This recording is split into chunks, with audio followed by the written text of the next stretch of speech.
Eric Boland, please kick us off. Hi, Jay. Eric Boland with Newsday. Welcome to New York, or to Tampa, rather.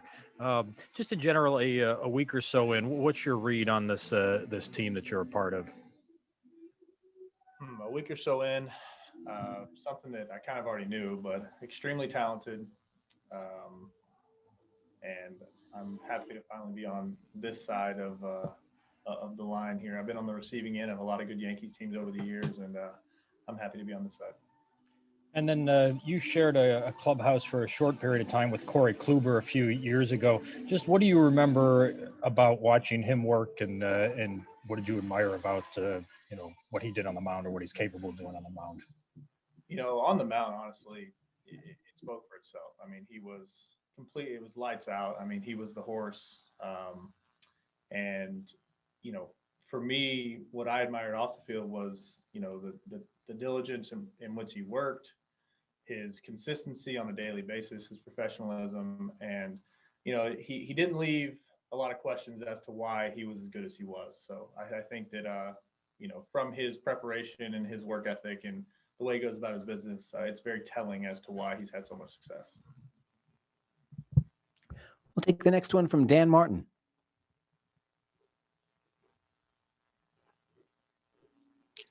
Hey, Jake.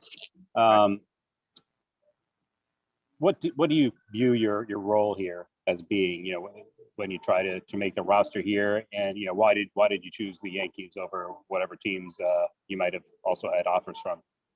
Yeah, I view my role as someone who's has the ability to play both corners of the outfield, play first base, DH when needed, and provide the left-handed power that the Yankees have been looking for, I guess. And for me, I want to be available and a viable option at all those positions and all those scenarios, in order to help. And it's for me, the reason I chose the Yankees is because I want to win a World Series. How do you get back to the form that you had a couple of years ago? I think it's health. I think it's all health related. I think that if I'm healthy, I'm myself. And I think that's the biggest key.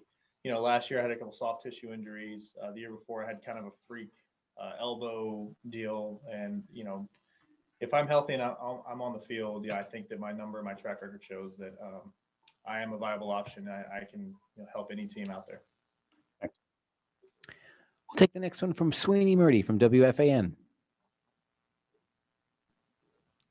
Hi, Jay. It's nice to see you. I wanted to ask you, you signed your deal before the Yankees brought Brett Gardner back.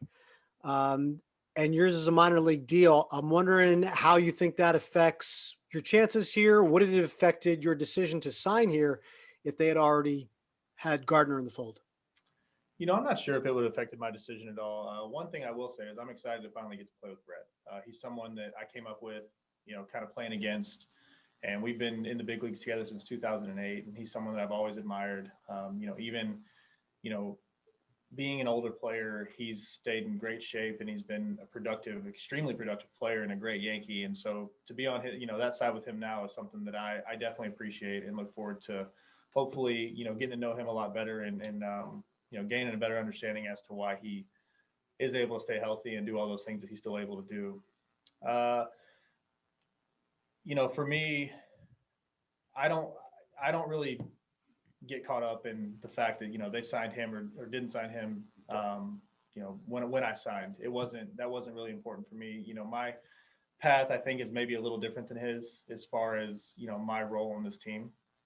And that's something that I think will all come out in the wash. I know that the whole time that they wanted to sign Brett back, and in my opinion, the way I approached it, I assumed that Brett was going to be back here and be on a major league guarantee deal. So that wasn't a huge factor in my decision. I think that, there's room for both of us on this team.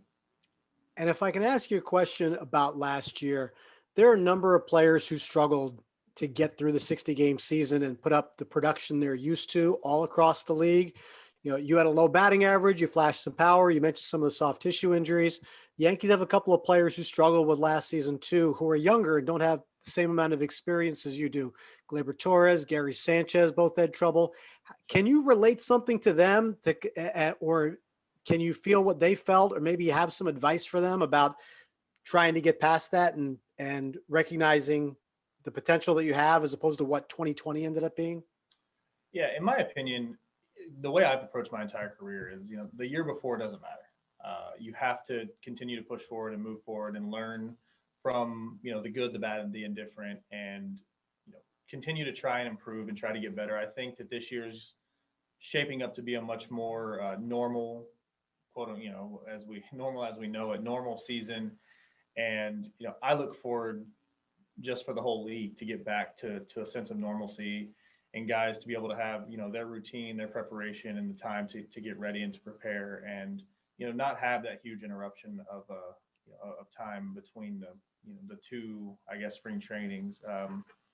My advice to them would be just, you can't change anything that's in the past. You have to move forward, and you have to learn from, the things that you feel that you've identified that may have contributed to the lack in, production, but overall you have to just continue to push and strive to make those adjustments to continue to get better, like I know they're doing. Thank you, Jay. Good luck. Thank you. We'll take the next one from Pete Caldera from The Record in Bergen. Hi, Jay. A few summers ago, you were nearly traded to the Yankees. I was wondering what you might recall from that time, if you knew at the time it might have been close to happening, and just if there's anything yet that you recall from that period. Yeah, I definitely recall that period. My family had just gotten to town in Philadelphia, and in New York, we rode the train together to Philadelphia, and I was in the hotel room when I was basically told that I was being traded, and my understanding was that I was being traded to the New York Yankees, and it came out a short time after that for some reason that deal was undone, and then I was going to the Indians. And so that's really all that, all I know as far as the ins and outs of it. But I know that from my understanding, there was an agreement between the Mets and the Yankees, and something happened at the last minute there, and I went to the Indians. Thank you. Thanks, Pete. Any other questions for Jay? Going once, going twice. Dan Martin, please unmute. Just to follow up on that, Jay, what was your reaction to the deal falling through and not coming to the Yankees at that point? Honestly, I didn't have much of a thought or reaction. I wanted to go somewhere where I had an opportunity to win a World Series, and Cleveland, I think the second or third day I got there, we won on a 22-game winning streak. So I was extremely happy being in Cleveland. I would have been extremely happy being in New York.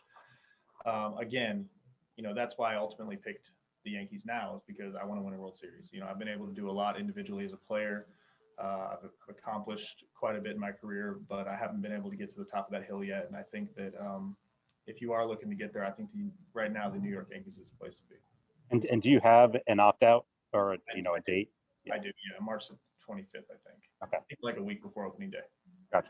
Thanks. There you go. Okay. Anyone else for Jay? Okay. Jay, thank you very much for joining us. Otniel Batista en la máquina deportiva.com.